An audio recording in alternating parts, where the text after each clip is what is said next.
Our intention is to really make every individual that's fighting for you feel and act like a real human being. Give me back my legions! We realised kind of a few years ago that there is something special in Intel hardware in that the GPU shares the same memory as the CPU. Arminius, a traitor? I think not. So they'll flinch when arrows hit them. You'll see officers barking orders. This is something that is absolutely vital for creating that sense of immersion and making the battles feel really convincing and make you feel like you're there.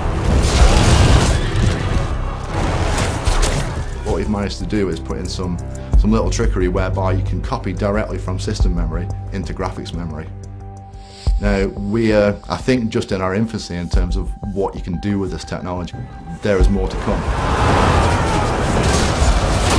You see these men fighting their guts out in incredible detail, and then you can zoom out and see this battle played out across thousands and thousands of men on a truly epic scale. What new graphics techniques are waiting? I can't wait. I can't wait to see what they are. Germania will be free!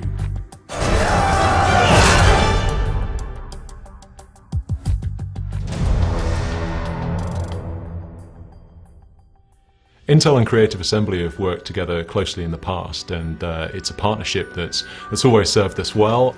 We started with Empire and doing multi-threading there, and we've now got to the stage with DirectX 11, some of the extensions we're using where we're really leveraging the hardware. So I think the relationship between Sega and Intel and Creative Assembly is really paying off more and more. Lots of the previous Total War games have won awards. I think really what we try and focus on is making sure that we're building a game that the community of players that we tend to have really enjoys, and also to make sure that new players can come in and enjoy the games. We've chosen to work with Creative Assembly on Rome 2 because, first of all, we have a good previous history. We worked on Empire, Napoleon, Shogun, and we have a great rapport with the team. And we work together to create this kind of wonderful thing. It's really amazing how it comes out every time. The time has come to end this war. That much is true. But end it with blood and fury and glory for Rome!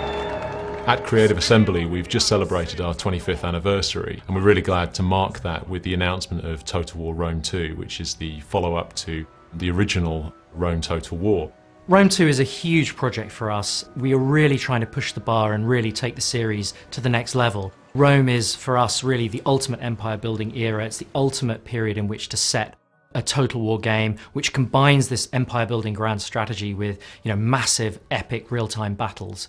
We can deliver arguably the most spectacular sights ever seen in a computer game. No prisoners, no mercy. Kill them all! Yes, Consul!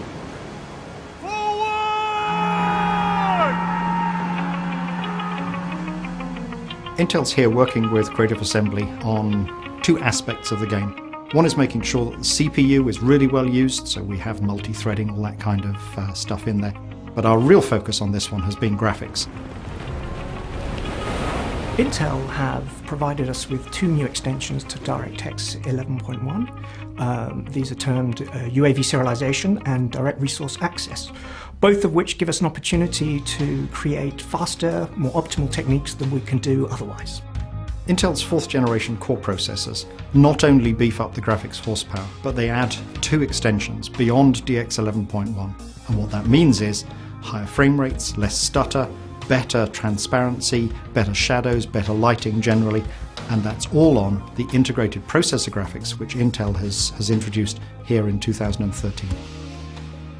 We are in a fortunate position to be able to play with these new DirectX 11.1 extensions. And they really are valuable extensions that we'd like to see formally included in a future version of DirectX. We think of UAV serialization as a critical section object that could be applied at a per pixel level or globally to the shader. And we think about direct resource access as the ability for the runtime to enable you to lock GPU resident textures on systems that support unified memory. UAV serialization is a mechanism for controlling the order of writes to UAV surfaces from the various different execution units on the GPU. One of the problems is, as you have multiple processors processing pixels, you can't always guarantee the write order This lets you actually serialize that, and suddenly it opens up a whole load of quite complicated video processing that you can do. It can also be used to do some pretty cool new things, which include a new technique for order-independent transparency. What have we done?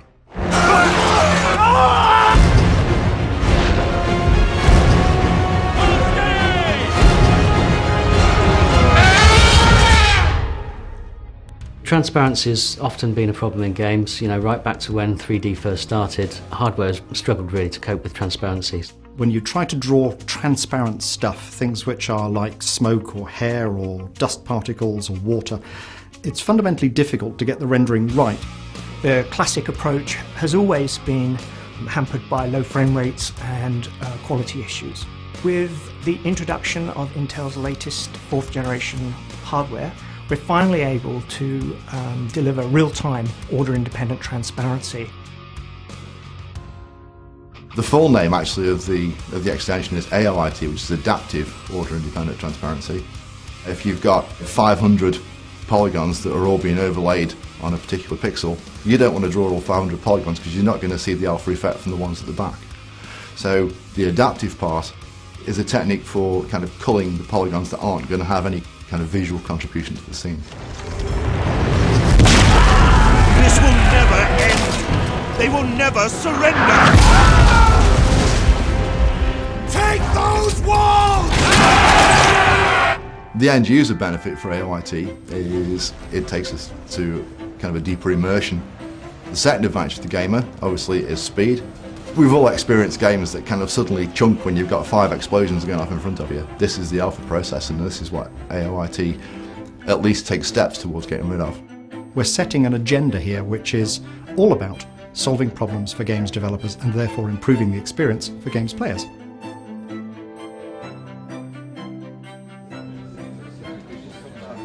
It's really important for us that we can scale to all available hardware out there, and certainly there's more and more fans telling us that they like enjoying our games out and about on mobile devices. What Ultrabooks give us is the opportunity to put the Total War experience in far more places than we have previously. People are able to play that on the plane or on the couch in front of their TV, wherever they might be. Being able to whip out the laptop, the Ultrabook, and play some Total War is great for us because it means that our fans are getting out there and playing the games we want them to be playing in more places. Visually stunning graphics, immersive gameplay with the advantage that you can take it on the move, on the train, on the plane. You can play Rome 2 anywhere. Arminius will betray Rome. You must turn back. He will betray. We need to make sure that the game looks fantastic on high-end machines, but is also playable on a wide range of machines.